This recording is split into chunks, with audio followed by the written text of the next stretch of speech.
Right, before we get going, I wanted to have a chat with you about tension. Sarah does put gauge information in the pattern, and it's important to pay attention to that, because if your gauge is very, very different to Sarah's, you are going to run out of yarn and not be able to do as many pattern repeats, and we don't want that. So if you can possibly bear it, try and do a tension gauge. Or a tension swatch, sorry. The tension, if you look, you can see these little repeat the patterns are these, we're calling these medallions. And if you take a 3 by 3, so kind of that part, 3 by 3, before you block it, and this piece is blocked, but before you block it, they should come out about 10 centimetres or just a little bit less, because I think it's 10 centimetres after blocking. So this piece here, if you made kind of 3 by 3 like that, you'd expect that to be coming in just shy of 10 centimetres.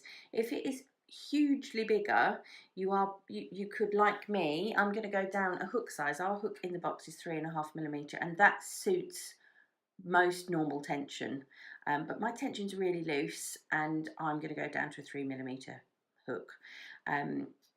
Other people might need to go up a hook size. You just don't know, but don't worry about it. I'm sure you've all got hooks, but just if it's not massively different, don't worry too much, but just maybe pay attention to that and give that a little check before you start by making a swatch.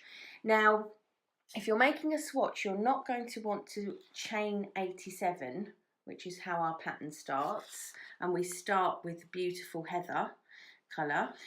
You're not going to want to chain 87, because that will give you the full width of the embrace. It's a lot to work and decide that your tension's wrong, so I would suggest starting with a smaller chain.